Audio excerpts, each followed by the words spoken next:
그래서 바로바로 편집하겠네. 그렇죠. 문발 넣고. 오랜만이야. 자기 쫄딱.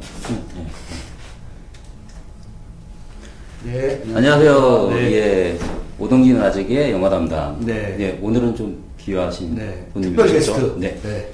드디어 저희가 오랜만에. 누구시죠? 네. 네, 저 이번에 박열이라는 영화로 개봉을 해서 지금 네.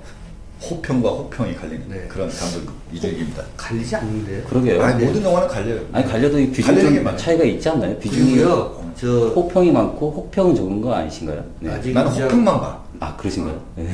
라지기 부장은 어떻게 누구시냐고 이분을 아니. 네. 볼로 국내에도 모르는 사람이 없어요. 네. 네. 뭐 요즘 또 이렇게 아니, 그냥 제가 네. 워낙 진교한 형님이시니까. 네. 뭐 지금 왜 맨날 그렇게 놀면서. 네. 마트마 간디를 다루시는 아니 그 뭐지 그런 얘기 얼마 전에 또 들었는데 네. 어떻게 감히 간디님을 네. 범접할 수 있을까? 네. 그 작품으로 보면 조금씩 범접하고 계시다고 생각합니다. 아니야, 나 점점 벼랑으로 가는 느낌이에요. 아, 여기 존댓말 해야지. 아니 반말하셔도 돼요. 하나대로 아니, 하세요. 편하신 대로 하시죠. 네. 박열은 어제까지 139만, 거의 140만 관객이 들었는데요. 일주일도 안 돼서 그런 관객들이 들었는데, 어떠세요? 그 정도 관객이 이거 완전히 나는 들어오니까? 일단 반사이익이라고 보고, 여름 시즌에 이제 어떤 일주일에 나오는 관객 총수가 있는데, 네. 경쟁자들이 상대적으로 좀 약했거나 덜 관객이 가는 바람에 네. 이 아니에요. 박열 쪽으로 많이 네. 온 거 아니에요. 그런데 제가 사실은 이제 여러 가지 분석도 많이 하고 그러잖아요. 뭐 예를 들어서 뭐 봉자가 뭐 넷플릭스 뭐 이런 등등 뭐 이런 공자인데요? 옥자인데.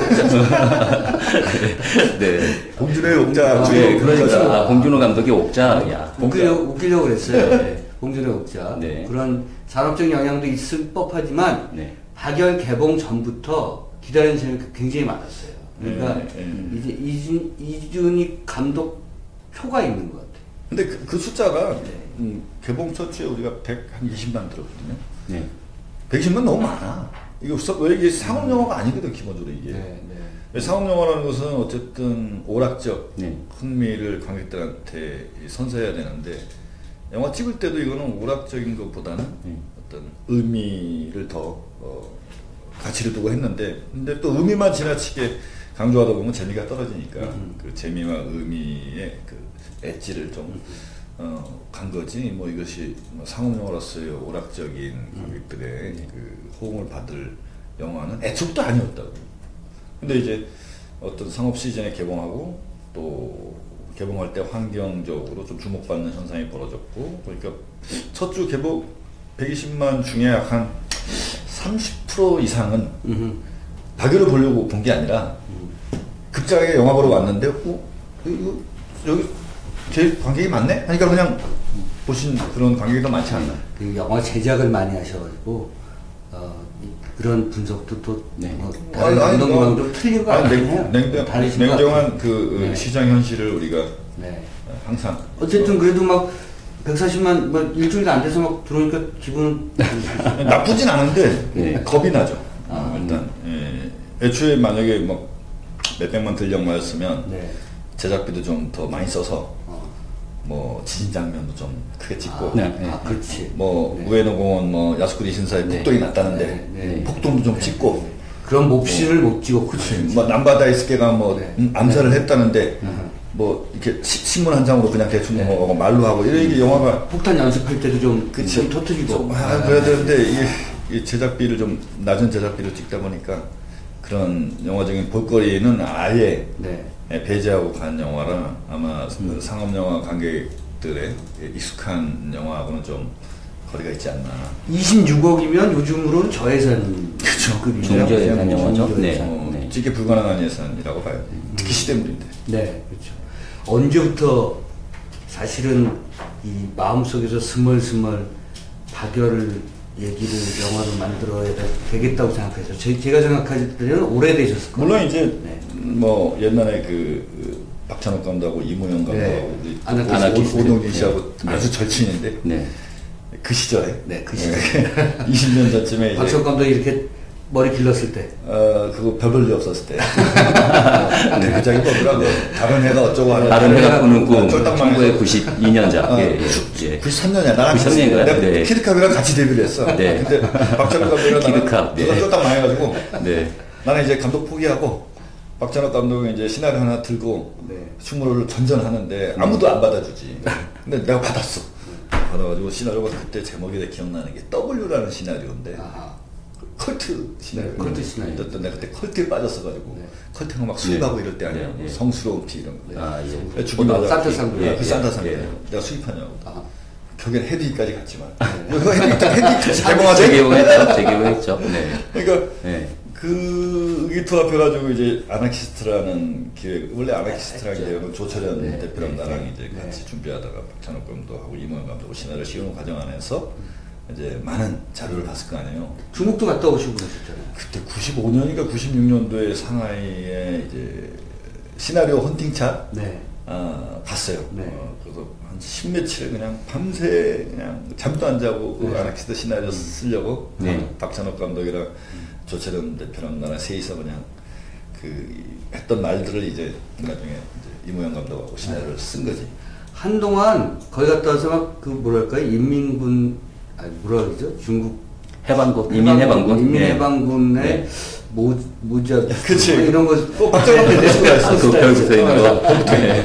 네. 그때 박열이라는 인물이 좀 관심이 갔어요. 네. 근데 뭐 그때는 이제 딴 영화를 찍고 있을 때니까 일단 접어뒀는데 언젠가는 이것을 영화를 했으면 좋겠다라는 바람 정도가 있었는데 마땅한 자료가 풍부치 않았어요. 몇 개 흔적만 있고 그러다가 최근에 와서는 이제 가네코미코라든가 네. 박열 관련 또 후세 다스의 변호사 관련 책들이 최근에 와서 많이 나오는 거예요. 아하. 그래서 저도 이제 그런 자료를 좀 더 면밀하게 검토하면서 최근에 찾으신 거예요? 아니면 최근에 많이 나온 거예요? 최근에 많이 나온 거죠. 네. 예전부터 자료는 있었긴 하죠. 근데 이제 많지가 있었는데, 않았죠. 네. 예를 들어서 뭐 야마다 쇼지 쓴 그 가네코미코 평전은 한 10년 됐어요. 나온 지가 10년 넘었나? 어쨌든 그걸 몇 년 전에 보고 네. 또 주변 책들도 다 보고 물론 이제 찍어야겠다라는 생각이 결정적으로 든 것은 이제 동주를 찍고 나서 아하. 그거 여쭤보고 싶었어요. 네, 동주를 찍고 나서 동주 영향. 왜냐면 이 1923년도 도쿄를 무대로 영화를 찍을 수 있는 여건이 없어요. 네. 도쿄를 간들 23년도에 그렇죠. 도쿄가 재현할 수가 없죠. 거기서 이제 뭐 다 재건됐습니다. 그리고 일본 영화 산업은 거의 많이 네. 붕괴되다시피 해가지고 네. 그 소위 도도에나 뭐 쇼츠쿠 스튜디오도 네. 가봤어요. 네. 가봤는데 교토에도 가보고 동경에도 네. 가봤는데 그야말로 형편없어요. 그렇죠. 네. 형편없어요.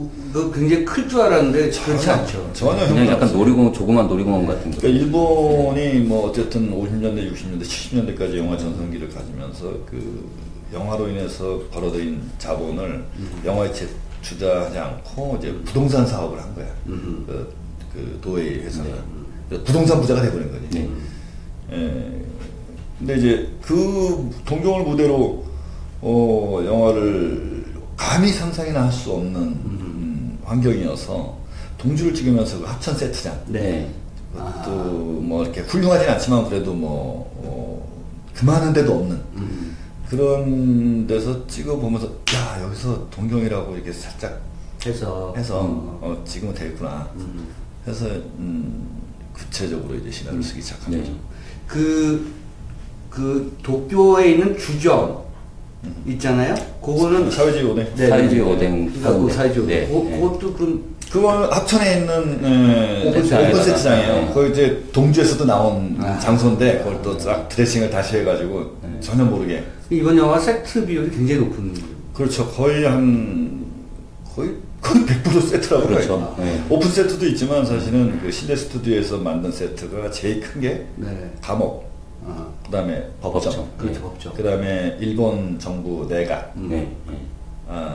뭐 그게 영화 다니까. 네. 그거 뭐 조사실인데 그게 영화 다죠. 그러니까 이번 영화는 굉장히 뭐 이게 적절한 표현인지 모르겠지만 굉장히 영리하게 기획해서 영리하게 진행된 프로덕션인 거죠. 영화 내가 제작자 출신이라서. 그러니까 네. 네. 그게 사실은 제작을 경험하지 못한 감독이 분이라면 엄두를 내지 않았을 그렇죠. 것 이런 설계 자체가 불가능해요. 제작비가 2배, 3배까지도 올라갈 그 수 시나리오를 있는 쓸 거죠. 때, 네. 그 공간을 정해놓고 쓸 수밖에 없어요. 네. 없으니까. 네. 그래서 그 공간이라는 게 이제 그 일본 대법정 제5조사실, 그게 이제 다테마스 예심판사는 신문 받는 그 부분 하나? 그 다음에 감옥도 또 이게 여러 개가 나온다고. 처음에 감옥에서 나중에 이제 또 지바 형무소, 우스노메 형무소, 이렇게 갈리는데 그 감옥도 세트를 하나 줘놓고서 색깔을 바꿔야 돼. 네. 그거 다 다른 장소로 네, 다른 장소 색깔 하게 바꿔서 해서. 보여주고 또 서대문 형무소도 잠깐 가서 네.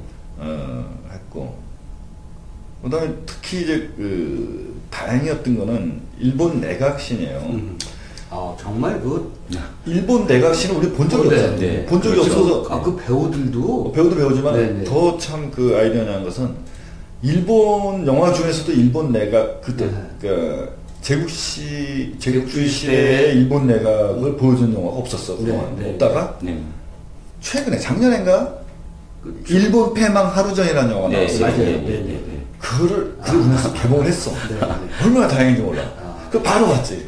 그건 거기 이제 일본 내각이 나와요. 네. 그래서 그 일본 내각의 어떤 그 건물의 구조나 어떤 그 원탁 테이블 나오잖아요. 네. 근데 거기도 그렇게 딱 나와요. 그래서 그거를 좀 많이 참고해서 이제 내각 장면을 구상해낼 수 있었지. 그 고증이 거의 완벽하게 돼 있는. 아니, 근데 영화고. 영화가 보통은 이런 실화를 이제 소재로 삼는 영화들이 대부분 시작할 때 실화를 바탕으로 만들어졌습니다 하는데 그 바탕으로 만들어졌습니다에 들어있는 의미는 약간의 허구가 들어갈 수 있다라는 의미거든요. 근데 이번에 이 영화는 그렇게 시작 안 하잖아요. 그 왜 그랬냐면은 네. 목적은 딴 데 있어요. 네. 사실은 우리나라 관객이 이 박열을 아는 숫자보다 네. 그렇죠. 일본 관객이 가네쿠 후미코를 아는 숫자가 훨씬 많다고. 사실은 우리는 이제 한국 사람이니까 뭐 박열 입장에서 가네쿠 후미코라는 일본 여성을 바라보잖아요. 네. 근데 일본 관객이 이 영화를 보게 되면은 가네쿠 후미코가 주인공이야. 아하. 일본 사람이고 동경의 무대고. 네. 그리고 거의 대부분 일본 사람이고 한국 사람 몇 명 안 나오는 영화라고. 네. 불령사 몇 명. 아니 그 대사가 대사도 다 대사도 거의 대부분 그렇고. 일본어고요. 그러니까 가네쿠 후미코를 주인공으로 박열이 대상화되게 보인다고 일본 사람들이 봤을 때. 네. 또 일본 인구가 뭐 1억 3천이고 우리 5천만이고. 그러니까 이 일본 수출 염두에 두셨구나. 수출이 문제가 아니라 뭐 일반 개봉할 수도 있겠지만 네. 만약에 뭐 개봉을 안 하더라도 네. 어쨌든 뭐 보려고 맘만 먹으면 요새 같은 경우는 네. 인터넷에서 딱 보니까 그럼 일본 사람들이 봤을 때 이게 고증이 어긋나다. 그러면 이 이야기 자체에 대한 신뢰성이 떨어진다. 평화나 네. 신빙성이 떨어진다. 그래서 한국 관객에게도 어쨌든 뭐 고증에 대한 중요도는 받기 필요가 있지만 더 중요한 거는 일본 관객이 봤을 때 흠 안 잡히려고. 그렇지. 그리고 뭐 그래서 여쭤보고 싶었던 게 이게 이제 시나리오 쓰실 때 그러니까 일본어 대사로 쓰진 않으셨을 거 아니에요. 그렇죠. 그러니까 한국어 대사로 쓰셨을 거 아니에요. 그리고 이제 검수 과정을 통해서 예. 번역을 하셨을 예. 것이고 가장 그러니까 문어가 아니라 구어체 형식으로 이걸 다시 완벽하게 그렇죠. 했을 것이고 고민은 그렇게 일본말을 잘하는 배우들을 어떻게 다 모을 것이냐. 그렇죠. 제가 놀랬던 거는 하나 그러니까 주인공 그러니까 주연 조연 할 거 없이 일본말 너무 잘하는 거예요. 그게 이제 일단은 공로자가 많아요. 그렇죠. 네. 제일 일본말과 관련된 제일 큰 도움은 역시 김인우 김인우 배우. 배우. 왜냐면 제일교포이고 네. 한국 온 지 얼마 안 되시고 네. 그래서 한국말로 돼 있는 대사를 일본말로 네. 전환하는데 김인우 배우가 네, 많이 내무 대신 역할을 했던. 그렇지. 네. 했고 그다음에 또 최이서 씨는 자기 대사와 또 박열 대사 서로 이제 주고받는 대사들이니까 또 일본말로 또 바꾸고 그리고 또 그 후지시다 역할을 맡은 최우수라는 그 배우도 일본 배우인데 또 같이 이제 참여해서 하고 거기다가 더 크게 도움받은 게 신주쿠 양산바 배우들 그 얘기 들었어요. 그러니까 내각에 있는 그렇지. 대신들이 내각 대신들이 전부 일본인. 일본 거기서 네. 활동하는 양상박 배우들인 거죠. 유명한 그 거기 연극단체죠. 네, 제일교포 분도 계시지만 그냥 오리지널 일본인도 많이 계시다고. 그분들도 이제 그때 당시에 일본 내각에서 쓰는 언어가 그거 이제 본인들이 막 인터넷 찾아가지고 막 그 대사도 바꾸고 고어죠. 그렇지 고어지. 그러니까 1920년대 1920년대에 그 썼던 언어들을 또 다시 되살리기도 하고. 근데 너무 그것이 일본 사람들이 봤을 때 전달이 안 되면은 또 절충안으로 현대 단어로 또 약간 바꿔주기도 하고. 근데 감독님 모니터에서 이제 슛 들어가면 이거 끼고 일본어 대사 막 들어오면 이제 그게 또 감이 있어야 되잖아요. 그렇죠. 한국어랑 다르니까. 다르니까. 그러니까 제 뒤에는 여기 딱 있어요. 여기는 때로는 김인우 씨가 있고, 최희서가 연기할 때는 김인우가 있어. 또 김인우가 연기할 때 최희서가 있어. 그리고 또 누가 얘기했다 윤슬이라고 하수영 역할 맡은 그 배우가 한국 배우인데 일본에서 살아요. 오사카 출신인데 그 친구가 있고 그래서 딱 보다가 탁 하고 나서 딱 돌아봐요 뒤에. 그러면 뒤에서 이제 이건 대사가 다 괜찮다. 딕션이 전달됐다. 그러면 이제는 감정만 내가 판단하면 되니까. 그래서 탁하고 오케이인데 딱 돌아보는데 안 되는 아니라는 거야. 그러니까 감이 아니라는 거죠. 그게 너무 좋은데 있지 않다는 그건 뭐가 아니야. 그런 의미로 안 쓴다. 일본 말로 그런 아니면 뭐 아니야 그게 아니라 어조가 대사 씹어요. 그러니까 아무리 이 노련한 배우도 그 순간에 몰입하는 순간 이 대사 전달이 약간 씹을 때가 있다고. 그러니까 랩을 절듯이 하면 절 때가 있다고. 그 절었을 때 나는 절었는지 안 절었는지 모르잖아. 그렇죠. 여기서 저거 절었어요. 그럼 알았어. 다시. 그러니까 그만큼 이번에 사실은 퍼펙트했어요. 제가 그 한국말이 어떻게 보면 비율 따지면 한 20%? 한 20, 30%? 나머지는 다 외국말, 일본말인데 그런 영화가 거의 처음이라고 생각하고요. 뭐 있었지만 그래서 이렇게 퍼펙트하게 그 보여진 것은 제가 영화를 볼 때 대단하다. 그리고 저 중에서는 1화를 처음 한 배우들도 있을 텐데 어떤 점이 이제 짧은 대사의 단역 대사는 실제 일본인들이 더빙한 게 많아요. 왜냐면 1화를 전혀 못하는 연극 배우 출신들이 와서 예를 들어서 이제 그 사회주의 오뎅 앞에서 나온 한물간 사무라이 대사 뭐 그냥 외워서 하는 거야 대사를. 그런데 어색하죠. 그러면 이제 일본 사람이 이제 누가 했냐면 귀향에 나오는 배우예요. 일본에 지금 요코하마에 계시는데 그분이 한국에 와가지고 립싱크 맞춰서 이제 더빙을 한 거지. 그래서 근데 다 더빙을 못한 부분들이 몇 개 있어요. 어색한 부분들이 조금. 근데 이건 피치 못할 어떤 기술적인 문제 때문에 가끔 일본인이 봤을 때 저거는 한국 사람이 일본말 흉내낸 거다 하는 게 몇 개 있는데 아주 작습니다. 거의 대부분 다. 잘못하면 지금 우리가 할리우드 영화 볼 때 할리우드 배우들이 한국말 그렇게 들릴 거 아니에요. 그렇죠. 왜냐면 우리 그나마 헐리우드에서 한국 배우가 한국 연기하면 좀 나. 근데 헐리우드 영화 보면 중국인이 한국말 하는 연기 많이 한다. 동양인이라는 이유로 하는. 왜냐면 한국인 캐스팅을 안 하고 중국인을 캐스팅해서 미국인들이 봤을 때는 중국 사람이나 일본 사람이나 한국 사람이나 똑같으니까 너 연기 잘하네. 이 사람 써. 근데 이 사람은 중국 사람이야. 한국말 하면 못해. 근데 이제 캐스팅이 됐어. 그러니까 한국말 외워가지고 하는 거야. 근데 중국 사람들은 저게 한국말이구나 하지 이상하다고 못 느껴 아니에요. 근데 한국 사람은 아는 거지. 그렇죠. 엉망이죠. 엉망이라고. 그러니까 예를 들어서 우리가 영어도 독일 악센트가 들어갔는지 러시아 악센트가 들어갔는지 잘 구분 못할 때가 있잖아요. 근데 그들은 다 안다는 거지. 저 영화 보면서 저는 감독님이 아나키스트라고 생각했어요. 그리고 난 예전부터 그런 생각을 했고. 근데 저뿐이 아니라 저는 민주주의 안에 있는 시민 정신은 다 아나키스트라고 생각해요. 아니, 그래도 그 중에서 특히 원래 젊으셨을 때 그런 왜 80년대 경유하면서 사람들이 이제 학생운동도 겪고 자유운동도 겪고 이랬잖아요. 그래서 그럼 우리 이준익 감독님도 그 과정을 거치면서 아나키즘이 많이 경도됐던 것이 아닌가? 그렇진 않아요. 왜냐면 저는 사상서를 많이 본 것도 아니고 이렇게 치열한 운동권에서 활동했던 사람도 전혀 아니고 그저 그냥 소위 말하는 그냥 양아치 같은 그런 일종의 그때 양아치라는 게 깡패가 아니라 공부 안 하고 맨날 당구 치고 이런 노는 그런 거잖아요. 근데 전방위적으로 잡학 잡기는 엄청 이렇게 많이 공부하신 책을 독서를 많이 하시잖아요. 많이는 안 해요. 예전도 보면 독서 많이 하시던데 이동 중에도 많이 하시던데. 많이는 안 해요. 다른 사람 많이 하는 사람 비하면 진짜 많이 안 하는데. 안 하는 사람에 비하면 많이 하시는 거예요. 그 기준을 좀 낮게 잡으세요. 그러니까. 나는 그 진짜 그 출판사분들하고 기준을 정하는 지식인들 네. 보면 열등감이 너무 많이 생겨가지고 항상 나는 부족하다는 결핍에 시달리고 있지.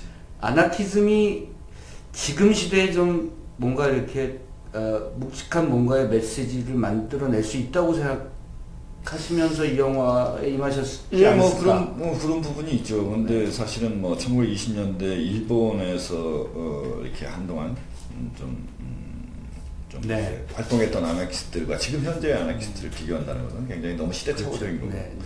특히나 이제 박열 같은 경우도 아나키즘을 편박하고 있으나 결국에는 어떤 민족주의적인 네. 그런 것을 포함 안 할 수가 없는 네. 시대적 한계가 네. 있기 때문에 아마 박열이나 코믹걸 통해서 온전한 아나키스트의 모습만을 구현할 수는 없는 것이고 실제로 아나키즘 자체도 이제 다양한 그때 당시에 20세기 초반에 어떤 이념의 박람회 같은 데서 이렇게 서로 이렇게 교집합되는 모델이 많이 있죠. 네. 근데 현대에 와서는 저는 시민 정신을 갖고 있는 우리는 전부 아나키즘적인 요소를 포함하고 있다고 봐요. 예를 들어서 아나키즘 자체가 무슨 권력에 저항해서 우리가 권력을 잡자 이게 아니거든.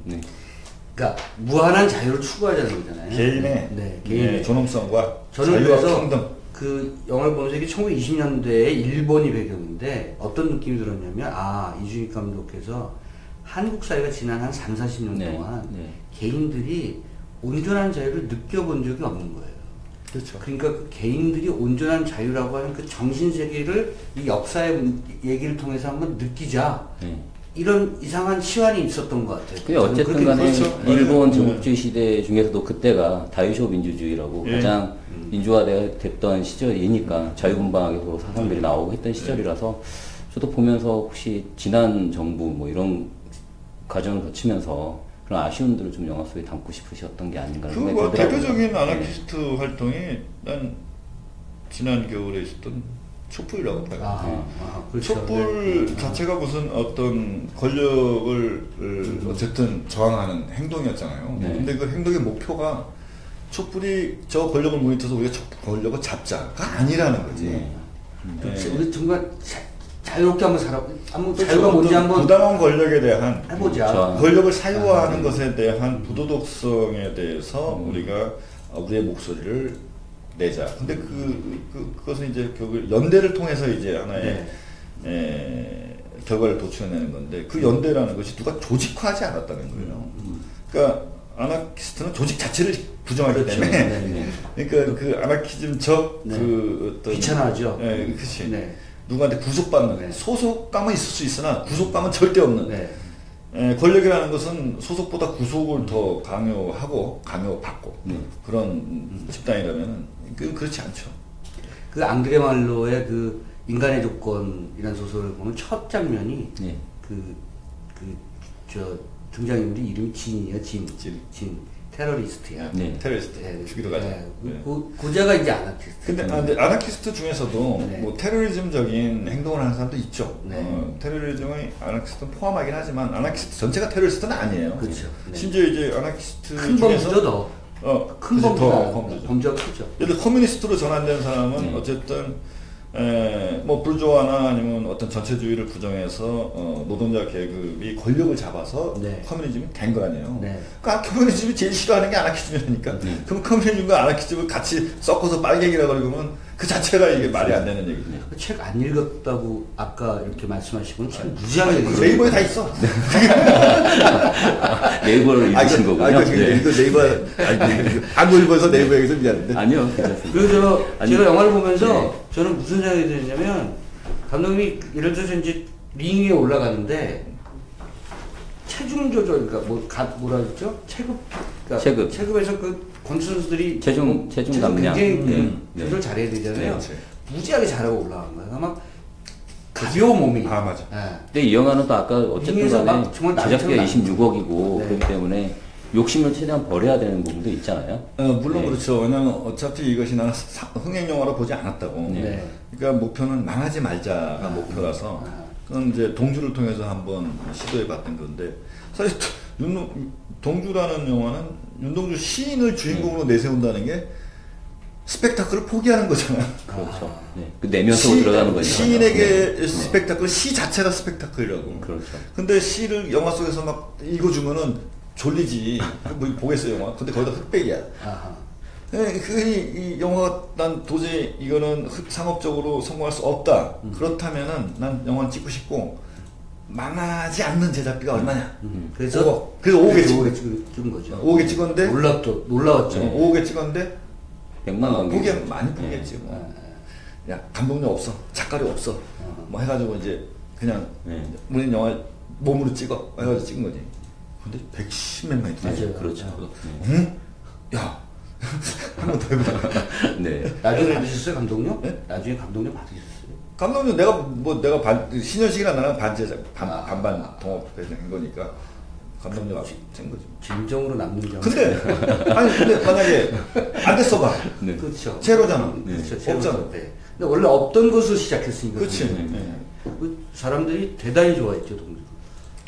그게 또 디딤돌이면서 걸림돌이기도 하다고. 왜냐면 이제 박열 보고 나서 동주보다 못해요. 뭐 이런 얘기 이제 듣는 거야 이제 나는 대단히 더더 좋은데. 사람마다 달라. 왜냐면 386 이후는 동주보다 다 좋대. 386 이후는 박열이 좋다. 386 안에는 다 동주가 좋대. 대체적으로 그래. 386이 뭐가 이렇게 뭐라고 해야 되나? 참여를 해야 될 생각들이 있어서 그런 건가요? 근데 386은 극장에 안 왔거든 지금. 그래도 많이 갔어요, 386도. 제 주변에 많이 갔어요. 아니 박열 많이 오고 있습니다. 내가 볼 때는 자기 시대의 본색을 조금 더 드러내주는 것 같아요. 박열이. 그러니까 예를 들면 윤동주 굉장히 위대하신 분이고 대단하신 우리의 선조시지만 그분의 개인을 뭘 따라갈 수는 없잖아요. 그렇죠. 왜냐면 또 우리가 이제 윤동주 시인의 시를 우리가 뭐 경험하지 않은 학창 시절은 없잖아요. 누구나. 근데 그 시인의 삶과 죽음에 대해서 자세히 모른다는 거야. 그러니까 우리는 과연 지난 근현대를 오면서 시대의 개인이 함몰된 과정이었다. 21세기 오면서 이제 그 시대 안에 함몰된 개인이 아니라 개인을 통해서 시대를 읽을 수 있는 관점의 이동이 필요한 시대를 맞이했는데, 그렇다면 윤동주의 삶과 죽음의 과정 안에서 모든 인간은 혼자 살지 않기 때문에 윤동주와 같은 곳에서 태어나서 같은 곳에서 죽은 송몽규라는 인물의 관계성 안에서 윤동주의 선택과 행동은 어떠한 시로 남았는가. 그게 그게 영화의 과정인데, 그렇죠. 네. 그거를 이제 접근하는 과정 안에서 물론 저는 어떤 문학적인 수양이 부족한데 신현식 감독이 또 문학적인 수양이 뛰어나서 이제 시나리오를 같이 이제 만들어가는 과정 안에서 정말 좋은 이게 힘이 됐고. 토론도 많이 하셨을 것이고. 그럼 뭐 같이 각색하니까 마주 앉아가지고 막 대사 읽으면서 각색을 해야 되니까. 근데 하는 과정 안에서도 또 신현식 감독이랑 저랑 또 연배 차이가 좀 나잖아요. 그러면 이 안에서도 또 세대 차가 있는 거 아니에요, 사실은. 그러면 거기서 어떤 공감이 결국에는 그 다음 세대와의 공감하고 이렇게 또 매칭이 되는. 그게 결국 관객과의 공감과 소통으로 이어지죠. 그렇지. 그러니까 눈앞에 있는 사람과 그 세대 간의 그 공감을 이뤄내지 못하고 어떻게 눈 밖에 있는 사람하고 소통할 수 있겠느냐라는 거죠. 감독님이 예전에 이런 비슷한 말씀을 하셨는데, 감독은 주변 스태프들의 이야기만 잘 들으면 된다. 그렇죠. 네. 그리고 그냥 그래서 결정만 내리면 된다. 자기가 다 하려고 하면 오히려 영화가 더 이상하게 만들어진다. 이런 그래서 감독이라고 그래. 그래서 이름이 그 뜻이 감독이 그래요. 그러니까 필름 메이킹 이제 폴리틱스라고. 좀 가벼운 질문 좀 드려볼게요. 이지훈 씨는 너무 정치적인 것 같아요. 이지훈 씨는 어떻게 캐스팅을 하시게 된 건가요? 네. 이로 잘했어요. 전혀 못하지. 전혀 못하고 일단 우리는 이제 제일 중요한 건 일본 스케줄. 스케줄이 안 되면 내가 아무리 배우 하고 싶어도 못하는 거 아니야. 그래도 유아인 씨 같은 경우에는 동주 출연하고 싶어하고 그랬었던 스케줄이 안 되는 거예요. 그때 이제 군대 가서 막 나왔을 때 아니에요? 이재훈 씨가 군대인가 경찰인가? 갔다 아니 그래도 좀 기간이 좀 됐죠. 네. 근데 이재훈 같은 경우는 난 TV 잘 안 봐가지고 안 본지 MB 이후로 TV 끊어가지고 지금까지 공기 불러를 드라마 본 적이 없어. TV가 안 나올 것 같은데요. 지금 틀면 이제는 이게 안 맞아가지고 정파가 안 맞아서 네. 계속 갔으면 그래서 이게 그런 얘기하면 안 네, 네 어쨌든 이재원 씨, 네, TV를 안 봤는데. 근데 나는 이제 이재원을 강렬하게 기억하는 영화가 이제 파수꾼하고 오디전이에요. 네, 거기서 오디전, 보여준 이재현의 연기는 그냥 박열이야 그 자체로. 예. 어떤 자신의 어떤 막 넘쳐오르는 어떤 열정과 막 욕망이 네. 있는데 네. 그거를 뭐 어찌할 수 없이 이렇게 가로막고 있는 연기의 모습들이 너무 선명하게 나와 있어가지고 딱 박열이죠. 뭐. 그래서 싱크로율을 이렇게 맞추신 거 아니에요? 일단 네. 자료에 사진이 사진 보통 이제 일본 사람들이 그러니까 일제시대 때 일본 사람들이 조선인 범죄자라고 지들 눈에는 찍을 때는 일부러 사진을 좀 포악하거나 못생기게 찍어요. 일부러. 그 안중근 의사도 보면은 굉장히 우연한 분인데 하고 이런 사진을 의도적으로 찍어서 일본 신문에 싣는 거야. 연약한 모습으로 연약한 나약하고 불황자 같이 일부러 그렇게 찍어. 찍어서 이제 일종의 그때는 신문 매체에 많이 유일한 미디어니까 미디어 플레이를 하는 거지. 그때서 언론 플레이를 하죠, 당연히. 그러니까 그때 배웠구나. 지금 언론 플레이하는 지금의 언론 권력이나 그때 언론 권력이나 똑같은 거야. 언론의 속성이지 결국에는.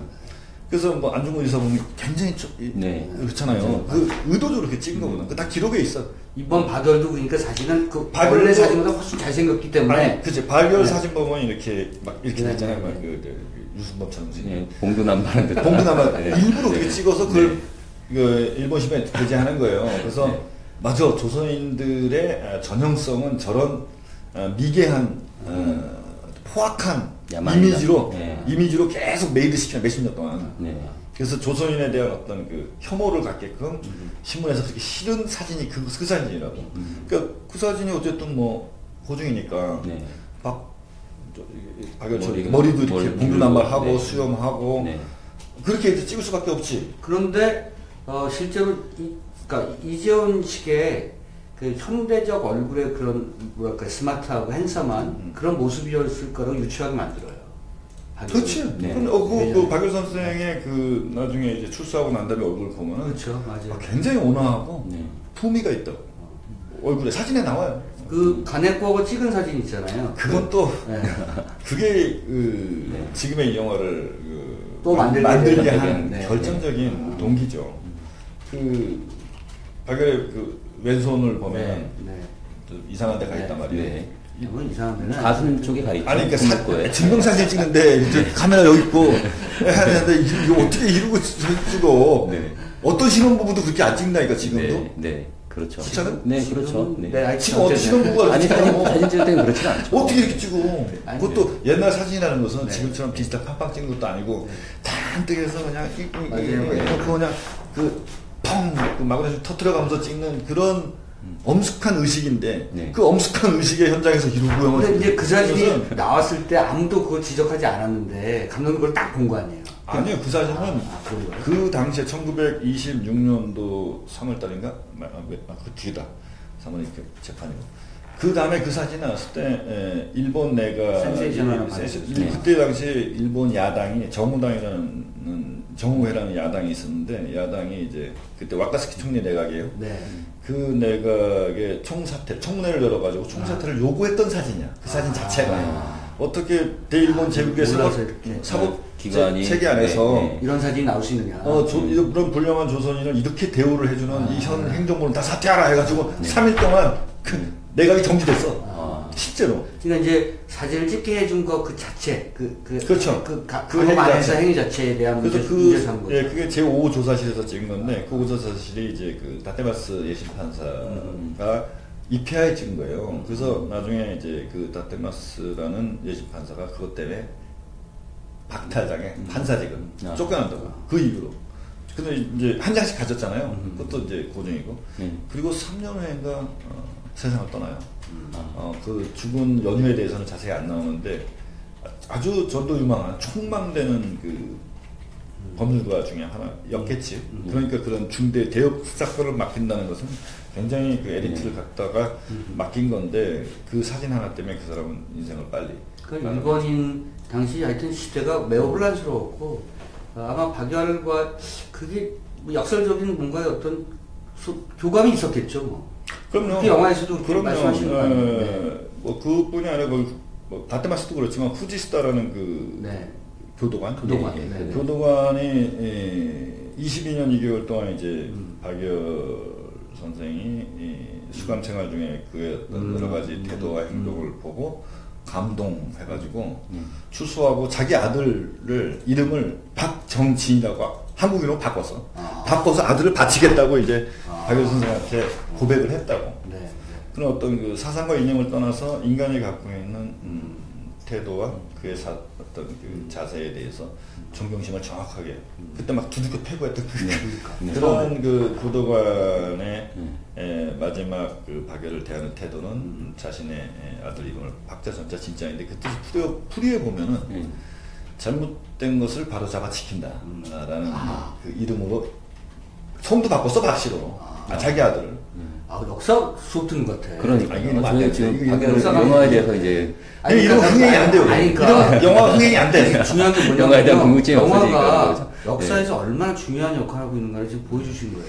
근데 사실 여러 장면들에 어쨌든 숨겨져 있는 역사적인 그런 배경들이 있기 때문에 그 배경들을 다시 찾게 돼요. 찾아서 보게 돼요. 그때 당시에 뭐 간또 대지진이라든지 그다음에 간또 대학살 사건이라든지 이런 것들을 다시 한번 찾아보게 되고. 1920년대 중반에서 45년 패망까지 일본 현대사 요거 한번 다시 들춰보는 것. 또 우리가 난 역사를 한국 역사를 한국 역사 안에서만 보면 안 되죠. 본다 그 관점에 본다는 것 자체가 프레임이에요. 사실. 사실은 한국 역사는 동아시아 관계사 속에서 봐야 그렇죠. 그래서 역사 공동체로 봐야 된다. 그렇죠. 근데 우리가 상대적으로 일본 제국주의 시대의 일본에 대한 정보를 굉장히 무지하거나 관심이 없어요. 잘 몰라요. 사실 그때 어떻게 됐는지. 그게 현재 일본을 보는 데에 굉장히 오차를 갖고 있을 수 있다고. 예를 들어서 우리나라 돈 10,000원에 세종대왕 있잖아요. 일본 돈 만행에 누구 있어? 후쿠자와 요이치가 어떤 사람이에요? 갑자기 생각이 안 나요. 게이오 대학 만든 사람. 게이오 대학 근데 그 사람은 그것도 어쨌든 많이 알아요. 일본 메이지 손가락질을 개념을 만든 사람이야. 이름을 만든 사람. 그렇죠. 그 사람이 주장한 게 탈아론인데 일본은 아시아가 아니다. 탈아시아 서국의 제국주의와 어깨를 나란히 하는 탈아론을 주장하는 사람. 그래서 그 사람이 탈아론. 아시아를 탈아 입구죠. 거기서 이제 그래서 이제 위로 올라가는 거지. 유럽으로 통한다. 뭐 그 사람이 이제 대동아 공영권이라는 것을 주창하게 되는 이토 히로부미하고 같은 전장에서 이토 히로부미는 훨씬 더 행동하고 이토 히로부미 평전이나 후쿠자와 요이치 평전을 읽어보는 게 좋아요. 그러니까 이 영화를 통해서도 알 수 있는 대목이요. 사실은 그 조선에서 또 우리 대한민국에서 독립운동이 아주 적극적으로 전개됐지만 일본에서는 이른바 사회주의 계열의 그러니까 이 반전운동과 일본 내에서의 그런 흐름도 굉장히 컸다는 거죠. 그 영화 속에 영화 속에서 나오잖아요. 영화 속에 고토쿠 슈슈이라는 인물을 이제 후세 변호사가 처음으로 하는 대사 이름이에요. 고토쿠 슈슈이. 이 사람이 일본의 근대 헌법의 최초의 대역죄로 최초 사용받은 사람이야. 일본이 고토쿠 슈슈이. 근데 고토쿠 슈슈이는 미국 가서 이제 아나키즘 책을 번역해서 이번에 이제 아나키즘을 퍼뜨린 사람인데. 그 뒤에도 뭐 오스케 사카이 같은 경우는 관동 대지진 학살당했어. 근데 그 사람도 이제 박열하고 다 고립을 했던 사람이고 남바 다이스케라고 이제 총을 쐈던 그 사람이 일본에서 대역죄로 2번째 사용당한 사람이고 3번째로 사용을 선고받은 사람이 박열이야. 그러니까 일본의 그 소위 말하는 뭐 사회주의 계열이든 아니면 뭐 아나키즘 계열이든 역대 대역죄로 3번째로 사용 언더받은 사람이 박열하고 후미코인데 이걸 또 감염을 시켜가지고 하여튼 그 다음에 더 아이디어한 일이 많이 벌어지고 있지만 일본의 그런 근대화 반국주의 흐름 그걸 좀 배우면 재밌어. 되게 재밌어. 그래서 아마 이번 영화 그런 것들을 좀 대중적으로 어려운 게 아니잖아요. 그렇죠. 그래서 대중적으로 아니 이게 이번 영화를 통해서 많이 과거 얘기로만 치부하기 뭐한 게 아까 그 화폐 얘기하다 말았지만은 지금 현 아베 정권이 네. 어쨌든 우리가 이번에 뭐 여행 갈 때 돈을 바꾸면 하여튼 후쿠자와 유기치 돈을 바꿔서 간다는 거예요. 그렇죠. 네. 그러면 이념이 동일하다는 뜻이잖아. 그렇죠. 우리나라 네. 세종대왕과 이순신 네, 장군을 이렇게 화폐에 넣는 것처럼 네. 그들은 후쿠자와 유기치가 만행해 있다. 후쿠자와 유기치의 이념이 지금 아베 정권하고 그대로 자민당의 그렇죠. 권력 체계가 수십 년 동안 온 것에 대한 네. 그 이념으로 위안부 문제나 독대 문제나 그렇죠. 뭐 관동 대지진 네. 문제나 그렇게 바라본다는 거지. 네. 너무 재밌다. 네. 그런 얘기. 그거를 좀 다른 시각으로 접근해서 보여줄 수 있는 관점이 무엇이냐. 그러면 뭐 기득권 세력의 정치사나 전쟁사로 볼 게 아니라 민중사로 쪽을 좀 보면은 비주류 역사를 보면 아까 말한 고토부 출신이나 남바데스키나 박열이 거기 있다는 거예요. 네. 그러니까 박열이라는 인물이 개인의 인물이기도 하지만 그 일본 사회에서 소위 이제 시민, 네. 시민 정신, 네. 혹은 뭐 비주류, 새로운 조류의 네. 그 사상운동. 연대를 네. 갖고 있다는 거예요. 네. 그러니까 이제 그 재판 과정에서도 그렇지. 일본인들의 나중에 면회 오잖아. 네, 네. 무장 지원도 네. 있었고. 그 면회 온 사람이 나카니시 이노스케라는 소설가인데 그 소설책이 우리나라에 출판이 돼 있어. 나중에 한번 찾아봐요. 네. 보겠습니다. 그래서 책 제목도 좋아. 불념선이 그들의 불념선. 뒤에서. 네. 제목도. 참 많이 읽으셨다. 아 많이 제목만 읽었어. 후세 다스시는 꼭 봐야 돼.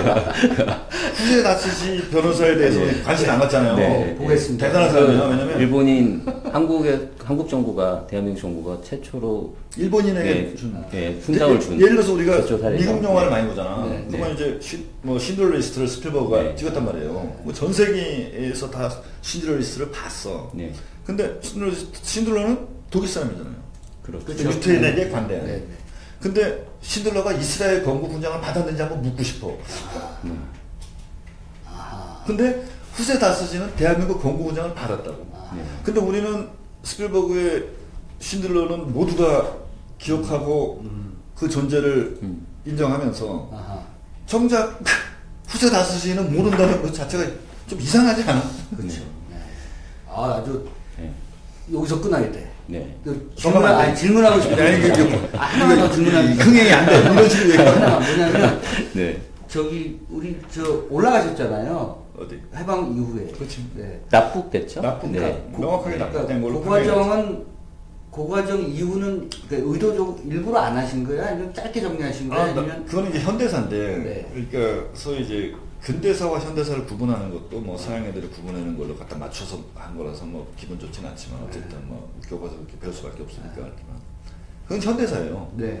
현대사는 또 다른 이 관점으로 이건 동서냉전 이데올로기 관점으로 가야 된다고. 그러니까 그 역사를 들어갈 때는 제일 중요한 게 이제 일단 관점인데 그 관점이 박열이라는 인물은 이게 좀 분절돼 있어 사실. 이게 연결돼 있다고 보기에는 개인의 인생도 직업과 그 안에서 어떤 많은 트라우마를 겪지만은 하나의 국가나 하나 민족의 공동체도 하나의 인격체로 본다면은 네. 막 엄청난 트라우마로 우리 근현대를 겪어왔다고. 그러면 그 트라우마 사이에 그 개인의 선택과 행동들이 어떤 연유로 그리 되는가에 대해서 우리가 좀 고찰이 되고 인물을 봐야지 그냥 덜컥 인물로 들어가 버리면은 해석이 안 돼. 아니, 그러니까 느낌은 그쪽으로 넘어가면 이문열의 영웅시대? 네. 이렇게 따로 드라마가 하나 만들어져야 되는. 왜냐면 영웅시대도 그 아나키스트 흑풍회가 나오고요. 그렇죠. 그래서 그쪽으로 하면 이제 이승만부터 그렇죠. 얘기를 해야 돼. 네. 이게 그 속편 어떻게 그러면 안 돼요. 네. 이게 복잡해요. 이거 흥행이 더 많아. 댓글에 좀 올라온 질문이 있는데요. 네. 최희서 씨 캐스팅 배경과 평가를 좀 그거 많이 인터뷰 다 나오는데 똑같은 거 물어볼까? 간단하게 해주시죠. 간단하게 최희서 씨는 빨리 얘기하면 어쨌든 네. 최희서 씨가 이제 연극하느라고 막 연극 대본을 막 연습하는 지하철역에서 있는데 앞에 신현식 감독이 앉았다가 저 미친 여자 아니야? 옹알옹알 모르는데 모르는데 그냥 우연히 만난 거죠. 운명적 만남이다. 그치, 근데 신현식 감독이 저 사람 배우 같다. 그래서 저 사람은 같은 역에 내리면 내가 명함을 줘야지. 라고 마음을 먹고 있었는데 경복궁정에 내리더라는 거야. 의도적으로 같이 내리신 거 아마 아니에요? 이런 감독인데 네. 당신 배우 같다. 네. 이렇게 하니까 저 배우 맞아요. 하면서 이제 얘기를 나눴겠지. 그래서 전화번호 주고받고. 그다음 내가 동주를 하기로 이제 신현식 감독이 작업하고서 야 일본어 하는 배우가 필요한데 가상의 인물을 하나 넣었는데 배우 누가 있겠냐 하니까 지하철에서 만난 그 여자. 야, 이거 운명의 만남이죠. 그렇지, 그렇죠. 그러니까 왔어요. 지하철에서 잠깐 만난 와서 이제 사이가 얼굴을 이제, 딱 예, 봤는데 예. 오디션을 볼 이유가 없는가 왜? 대안이 없으니까. 일본어를 잘하는 배우. 일본어를 잘하는 배우가 무조건 필요한 거야. 나는 거기서 너무 똑같아서 뭐 이럴 줄 알았더니 대안이 없어서. 대안이 없어서. 그래서 오디션도 안 봤어. 동주가 저예산이었죠. 상당히 저예산이. 저예산이니까 뭐 유명한 배우 필요한 것도 아니고 네. 비싼 배우가 필요한 것도 아니고. 네. 일단 싼 배우잖아. 너무 직설적이신데요. 아니, 근데 네. 야 싸다는 걸 나쁘다고 생각하면 안 돼. 네. 아니 나쁘다고 안 했습니다. 네. 하여튼 뭐 네. 여러 작업을 같이 할 수 있는. 여기 또 기자가 이거 뭐지? 이거 보다가 큰일 났다. 최희선은 싼 배우. 최선 싼 배우가 아니죠. 캐스팅했어요. 아니죠. 이거 분명히 기사 누가 쓸 것 같아. 이거 기사 절대 쓰면 안 돼요. 네, 그렇게 쓰지 맙시다. 네, 네, 그런 의도는 네가 아닙니다. 책임져. 네, 그런 의도는 아닙니다. 네. 이거 또 맛있어. 네. 어쨌든 그래서 이제 그 인연으로 동주의 이번에 인연으로 네, 이제 박열 그래도 그 숨은 가치가 있었기 때문에 그럼요. 박열의 저는 이제 예, 캐스팅 주인공 캐스팅을 하게 된 거죠. 네. 제가 말을 좀 과격하게 하다 보니까 이상한 네. 말을 해서 오해하면 절대 안 됩니다. 네. 절대 안 돼요. 사람을 값으로 평가할 수 없지. 네, 그렇습니다. 굉장히 그때 청순한 이미지였죠. 그렇죠. 네, 그리고 이번에는 바꿨지.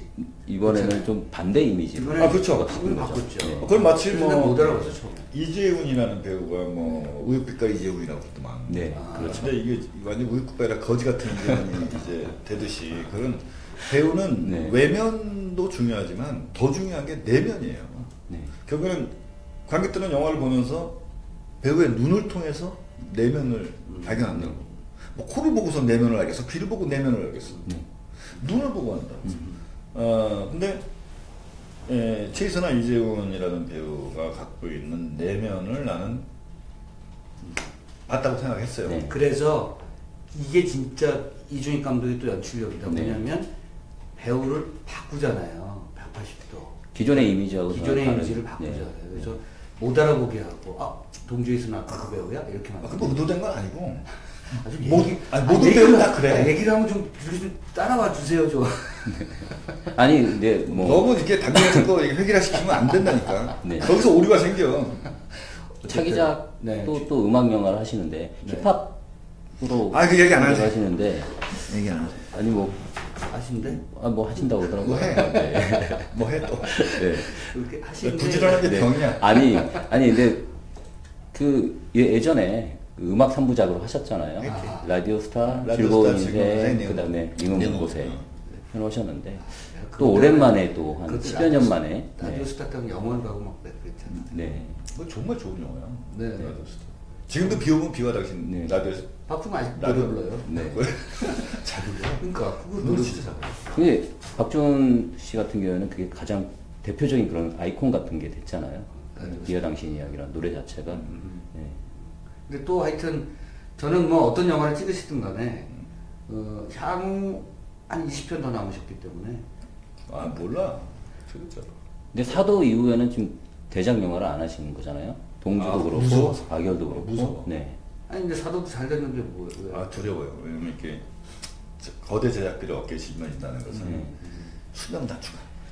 너무 힘들어. 그러면 뭐 이렇게 상한선이 있습니까? 최근에 그래도 내가 한 얼마 정도까지만 하겠다. 뭐 이런 게 있으신가요?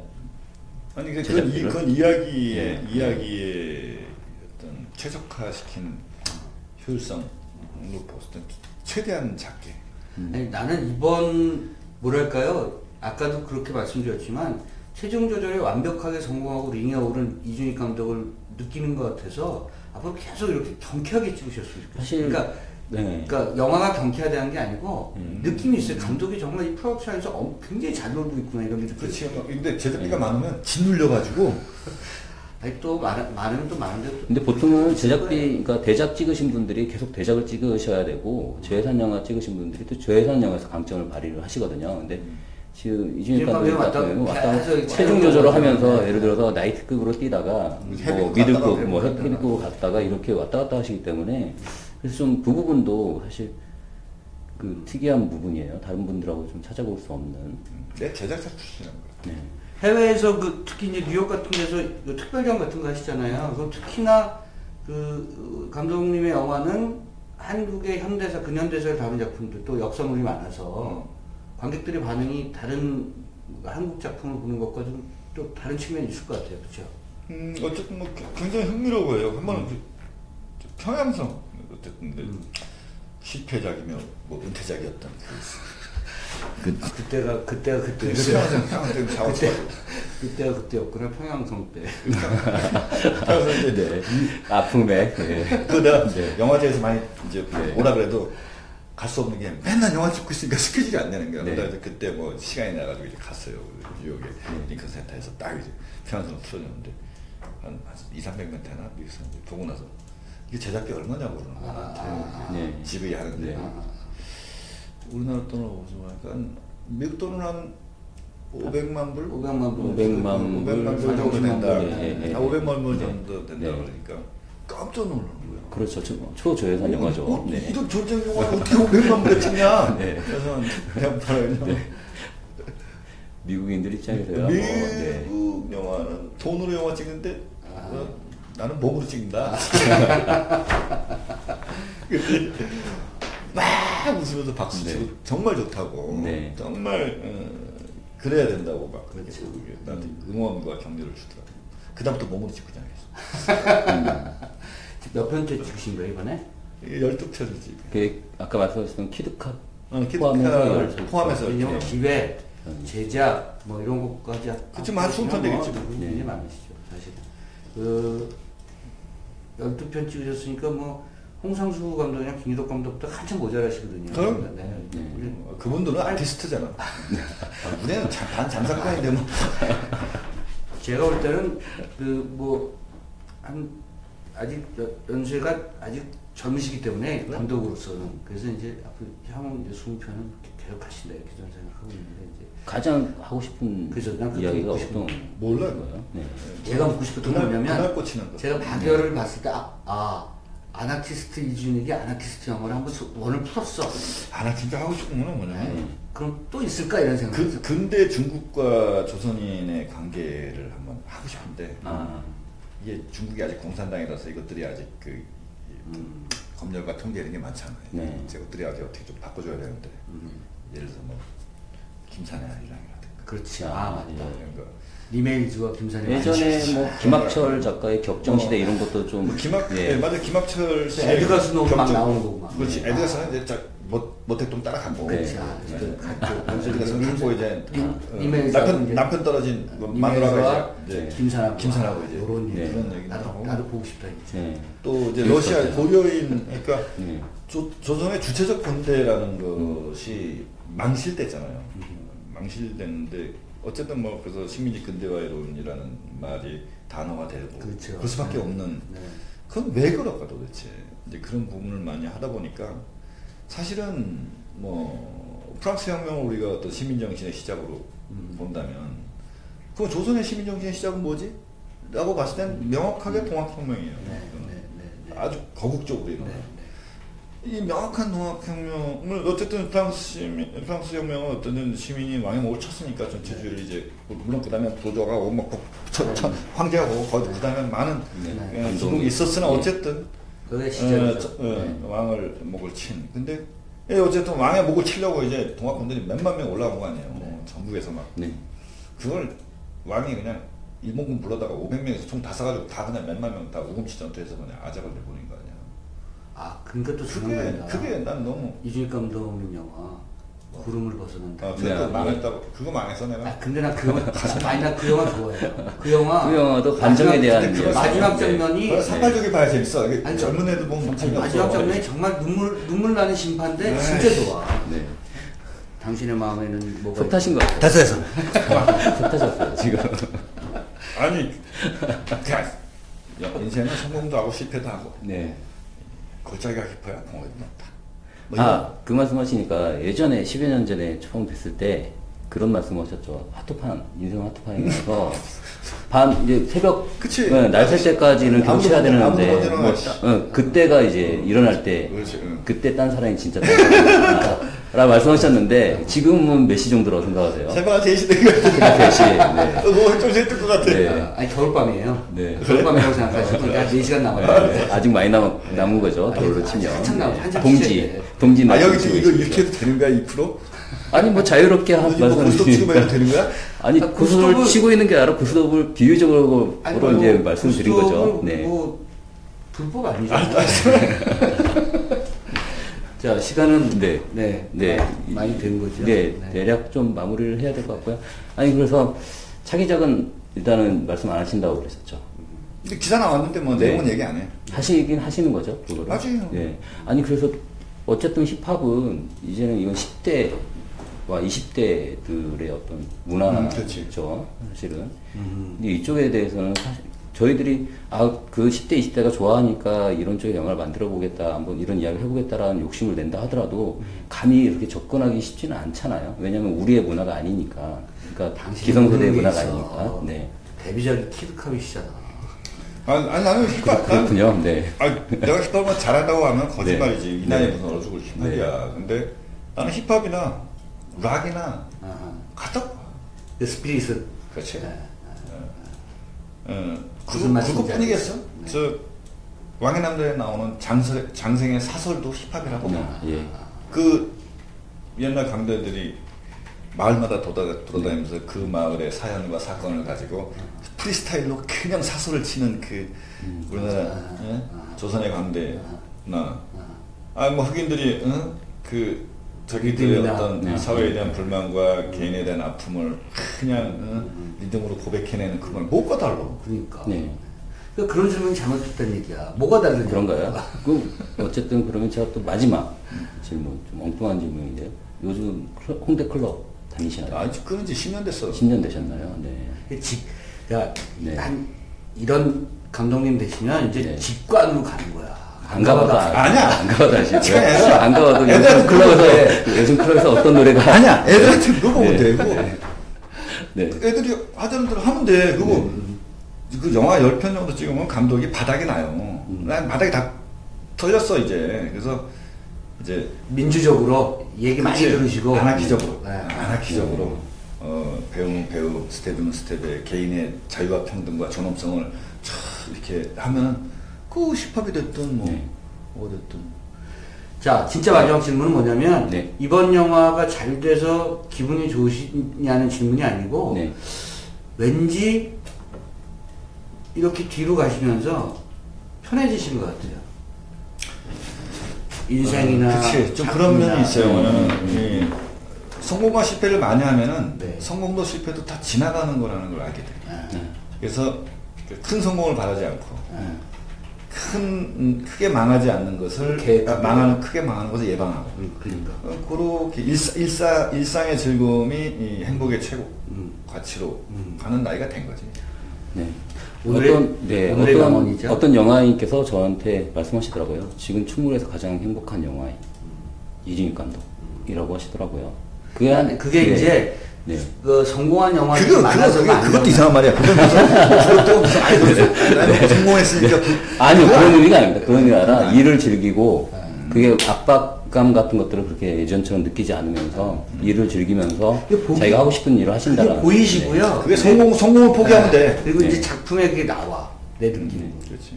그래서 아까도 말씀드렸지만 이 작품을 보고 같이 이렇게 몰입할 수 있게 만드는 그 통로를 만들어 주시는 것 같아요.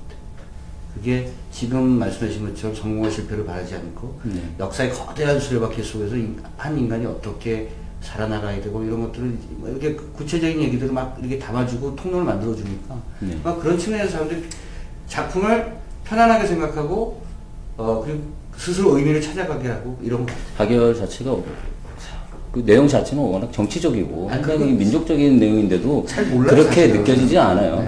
너무 덕담으로 끝나면 네. 표가 이게 재미가 없어. 네. 디스 팍 쳐주고 끝내줘야지. 앞으로 더 잘하세요. 좋아. 좀 잘하는데. 좀 더 잘해볼게. 네. 시간이 돼서 이 정도 1시간 동안 저희가 수다 위주로 죄송합니다. 네, 즐거웠어요. 시청자들한테 추후에 이준익 특강에서 한 3강 정도 좀 만들어서 역사강. 내가 나오고 싫은데 낮 얘기하고 오동이 때문에 나온 거 알지? 아시죠? 네. 딴 데 거 다 깠어. 네. 아 진짜요? 그래. 여러 개. 오래됐으니까. 예. 근데 아이씨 나중에 저는 오동지 아이씨 아셔야 되는데 지금 시청하시는 분들이. 네. 시청자분들한테 죄송한 게 제가 반말해서 진짜 죄송합니다. 근데 왜냐면 이렇게 편하게 하는 이 시간이 난 더 여러분들도 이해할 거라고 봐서 이렇게 막 던졌는데 재밌게 더 들으셨을 것 같아요. 네, 그렇게 봐주시길 바라고 네. 혹시 뭐 다른 매체 기자들 내가 했던 말 중에 뭐 싸서 어쩌고 이런 거 절대 안 쓰는 걸로 약속. 아, 저희 약속입니다. 네. 여기서 한 말은 다 여기서 끝. 네. 오늘 재미있고 의미 있는 얘기 많이 들었는데 박열 보는 것 같았어요. 영화. 네. 네. 진짜. 또 시간이 훅 더 디스 끝내자니까. 네.